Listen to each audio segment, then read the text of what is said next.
Welcome to academic zone. Last video में हम लोग ने एक नया टॉपिक स्टार्ट किया था और वो था हाउ इज फेडरलिज्म प्रैक्टिस, जिसमें हम लोग ने दो टॉपिक क्लियर कर लिए थे, that is linguistic state and language policy. ये तो टॉपिक तो आप लोगों को बिल्कुल क्लियर हो गया होगा कि किस तरह से फेडरलिज्म जो है वो इंडिया में प्रैक्टिस की जाती है, चलाई जाती है और उसको वो सक्सेसफुली कैसे चलता है, ये सक्सेसफुल हुआ है, इसको हम लोग कैसे प्रूव कर सकते हैं। तो with the help of linguistic states हम लोग ने इस चीज को प्रूव कर दिया था कि जिस तरह से हम लोग ने अपने कंट्री को, जो डाइवर्स कंट्री है, डाइवर्सिटी है, फुल ऑफ डाइवर्सिटी है, और जो कंट्री को लिंग्विस्टिक वे में डिवाइड किया गया, लैंग्वेज के जो सिचुएशन से उसको डिवाइड किया गया था, वो कितना सक्सेसफुल रहा। नेक्स्ट जो हम लोग ने पढ़ा था it is about language policy, कि किसी एक लैंग्वेज को इंडिया में नेशनल लैंग्वेज जो है वो स्टैब्लिश नहीं किया गया था और किस तरह 22 लैंग्वेजेस को इंपॉर्टेंस दी गई थी। दैट मीन्स कि with the help of these two topics हम लोग ने ये जान लिया कि हमारे कंट्री में फेडरलिज्म जो है वो सक्सेसफुल रहा है। But there is third topic also and that is central state relation, जो हम लोग आज इस वीडियो में जानने वाले हैं। तो सेंट्रल स्टेट रिलेशन जो है वो क्या समझते हैं, दैट मीन्स कि जैसे फेडरलिज्म का जो मेन फीचर है वो क्या है कि सेंटर के पास अपने पावर है, और वो जो सेंटर के पास पावर है वो पावर सिर्फ सेंटर के पास नहीं है, वो स्टेट के पास भी है, और दोनों के पास में they are sharing power. Centre ये नहीं है कि सेंटर जो है वो पूरे कंट्री के लिए है तो सेंटर पावर जो है वो पावर शेयर नहीं कर रहे हैं। तो फेडरलिज्म का मतलब है sharing of power among 2 tyre of government और 3 टायर या more than 2 tyre of government. ठीक है, तो यहाँ पर हम लोग जो है थर्ड जो पॉइंट को हम लोग प्रूव करने वाले हैं कि फेडरलिज्म इंडिया में आखिर प्रैक्टिस कैसे की जा रही है। तो ये थर्ड टॉपिक से बिल्कुल क्लियर हो जाएगा कि फेडरलिज्म जो है इंडिया में सक्सेसफुल रहा है और क्यों सक्सेसफुल रहा है। तो this is the third point with which we can prove that yes it is successful in our country, और वो आज भी चल रही है। तो सेंटर और स्टेट का relation, that mean central government, ये सेंट्रल स्टेट का रिलेशन मतलब क्या है कि सेंट्रल गवर्नमेंट और स्टेट गवर्नमेंट का रिलेशन। ठीक है, तो यहाँ एक जो आपके फर्स्ट इस टॉपिक के अंडर जो है फर्स्ट लाइन जो आपको लिखा हुआ है, restructuring the central state relation in which federalism has been strengthened in practice. That means कि सेंट्रल स्टेट रिलेशन को जो है रिस्ट्रक्चर जो किया गया है, इससे फेडरलिज्म जो है उनको और स्ट्रेंथ मिला है। ठीक है, तो ये रिस्ट्रक्चर कैसे किया गया, तो हम लोग कहेंगे कि जो कॉन्स्टिट्यूशन हमारा फॉर्म हुआ, तो कॉन्स्टिट्यूशन को इस तरह से बनाया गया कि सेंटर के पास कितने पावर होंगे वो क्लियर कर दिया गया, स्टेट के पास कितने पावर होंगे वो क्लियर कर दिया गया, और कोई मिस स्टेट जो है वो भी इंडिपेंडेंट है अपने पावर को लेके, और सेंटर तो है ही है। ठीक है, तो इस चीज में लेकिन क्या कॉन्स्टिट्यूशन अरेंजमेंट जो है सिर्फ उसमें लिख देने से वो सक्सेसफुल हो गया? नहीं। तो कॉन्स्टिट्यूशनल अरेंजमेंट जो किया गया for the power sharing of centre and state power, तो ये कैसे पॉसिबल है? तो स्पेशली ये पॉसिबल तब है जब रूलिंग पार्टी और लीडर्स जो है इसे सही तरीके से यूज करे। तो रूलिंग पार्टी किसे, जिसकी गवर्नमेंट हो। ठीक है, अब गवर्नमेंट कैसे, जैसे हम लोग डेमोक्रेटिक कंट्री में रहते हैं, तो डेमोक्रेटिक कंट्री में जो बहुत सारे पॉलिटिकल पार्टीज होते हैं, there used to have election में हम लोग पॉलिटिकल पार्टीज को सिलेक्ट करते हैं, लीडर्स को इलेक्ट करते हैं, और वही लीडर्स जो है वो गवर्नमेंट फॉर्म करती है। लेकिन अगर ये जो गवर्नमेंट फॉर्म हुआ है और वो अपने पावर को शेयर ना करना चाहे, तो ये जो फेडरलिज्म का जो फीचर है वो बिल्कुल भी गलत हो जाएगा और वो फुलफिल नहीं हो पाएगा। तो मोस्ट इंपॉर्टेंट ये बात है कि अगर ये सक्सेसफुल रहा है तो इसमें ये पावर शेयरिंग का जो, अगर कॉन्स्टिट्यूशनल अरेंजमेंट की बात करें और पावर शेयरिंग की बात करें, तो ये सक्सेसफुल तभी हो सकता है जब जो पॉलिटिकल पार्टीज है या पॉलिटिकल जो रूलिंग पॉलिटिकल पार्टीज है वो अपने पावर को प्रॉपरली शेयर करे और लीडर्स जो है इस चीज को अच्छे से समझे।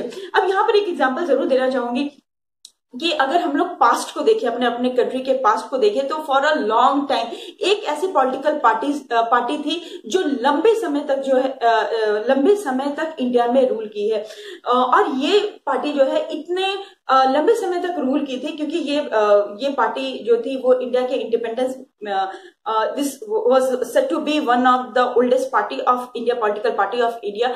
तो ये पार्टी जो है वो बहुत ज्यादा डोमिनेट की, और जब ये पार्टी रूल में थी तो ये सेंट्रल गवर्नमेंट में वो पार्टी थी, और स्टेट गवर्नमेंट में अगर उनकी कोई राइवल पार्टी आ जाती थी, राइवल पार्टी समझते हो ना, कि अगर किसी और स्टेट में उन्हीं की पार्टी है तब तो वो इजिली चल रहा है, लेकिन अगर स्टेट में कोई और पार्टी आ जाती थी तो that will become a rival party, वो उनकी अपोजिशन पार्टी हो जाती थी और उनको वो पावर नहीं शेयर करते थे। तो आई थिंक इससे क्या होता था कि इससे एक जो फेडरलिज्म का जो स्पिरिट कह दे या फेडरलिज्म के जो फीचर कह दे जो कॉन्स्टिट्यूशन में स्टैब्लिश्ड है, कॉन्स्टिट्यूशन में ये प्रोविजन लिखा गया है, वो कहीं ना कहीं फुलफिल नहीं हो रहे थे और कहीं ना कहीं ये सेंट्रल गवर्नमेंट जो है वो कॉन्स्टिट्यूशन का मिसयूज कर रही थी। क्योंकि कॉन्स्टिट्यूशन में तो ये क्लियर है कि you will have to share power, central government के पावर अलग होंगे और स्टेट गवर्नमेंट के पावर अलग होंगे। लेकिन अगर सेंट्रल गवर्नमेंट ये पावर शेयर ना करे विद स्टेट गवर्नमेंट तो दैट मीन्स कि वो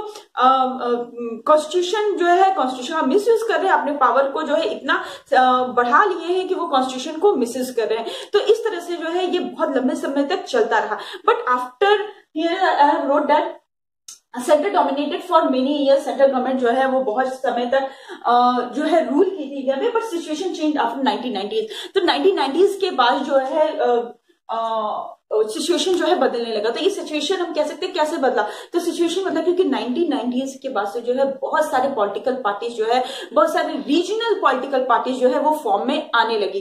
ठीक है, जब बहुत सारे पॉलिटिकल पार्टीज फॉर्म में आएंगे तो क्या होगा, कंपटीशन बढ़ेगा। कंपटीशन बढ़ेगा तो डेफिनेटली है कि कोई एक ही पार्टी तो बार बार जीतेगी नहीं, दूसरी पार्टी जो को भी जो है वो चांस मिलेगा और दूसरी पार्टी भी जो है अपने गवर्नमेंट बना सकती है। तो इस तरह से जो है सिचुएशन चेंज होने लगा आफ्टर 1990s। दैट मीन्स कि एक वो पार्टी जो लंबे समय तक रूल कर रही थी, अब उनका जो इफेक्ट है या उनका डोमिनेशन है वो अब कम पड़ने लगा। 1990s के बाद एक और कल्चर में चेंज आया। वो कल्चर में क्या चेंज आया, new culture of power sharing. तो ये क्या था, it is said to be coalition government. Coalition government, तो ये कोलिजन गवर्नमेंट है क्या, जब किसी एक पार्टी को मेजॉरिटी वोट नहीं मिलते हैं, बहुत ध्यान से सुनिएगा, जब किसी एक पार्टी को मेजॉरिटी वोट नहीं मिलते हैं for making a government, to form a government, तब क्या होने लगा कि एक बहुत सारी पार्टी जो है आपस में अलायंस बना लिए और मिलकर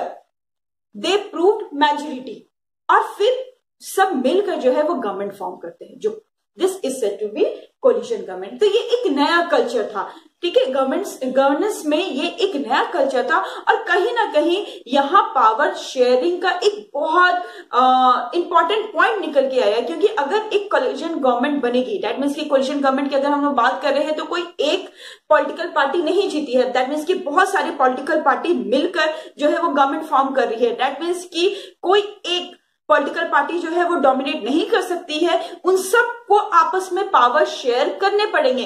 जब आपस में पावर शेयर करने पड़ेंगे तो डेफिनेटली वो कोई एक पार्टी डोमिनेट नहीं करेगा। जब डोमिनेट नहीं करेगा तो उस तरह की सिचुएशन नहीं आएंगे जो पहले आ चुकी है कि सेंट्रल जो स्टेट है, जब भी राइवल गवर्नमेंट आती थी तो वो उसको मिसयूज करते थे, कॉन्स्टिट्यूशन को मिसयूज करते थे। तो इस तरह की चीजें जो है ये सिचुएशन नहीं आएगी। And this is said to be a perfect example of power sharing. Coalition government जो है एक परफेक्ट एग्जाम्पल हम लोग कह सकते हैं पावर शेयरिंग का, क्योंकि अब तक हम लोगों ने पावर शेयरिंग बहुत तरह से जाना। ठीक है, तो यहाँ पर ये भी बात हुई कि federalism is all about sharing of power among different tyre of government. तो ये इंडिया में सक्सेसफुल है, इट इज वेरी सक्सेसफुल और ये चलता भी आ रहा है। तो ये टॉपिक ही हमसे पूछा गया था कि वो कैसे चल रहा है, फेडरलिज्म जो है इंडिया में कैसे प्रैक्टिस हो रहा है और वेदर इट्स बीन सक्सेसफुल और नॉट। तो with the help of 3 sub topic जिसमें linguistic state, language policy and in today's video centre state relation को हम लोग ने जाना। And with the help of this 3 sub topic we can able to prove that yes, of course, federalism is successful in India with the help of these 3 topics।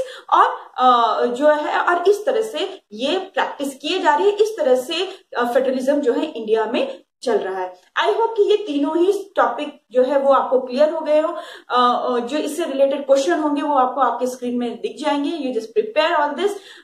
मिलते हैं next video में with a new topic. Okay, then good bye and keep learning.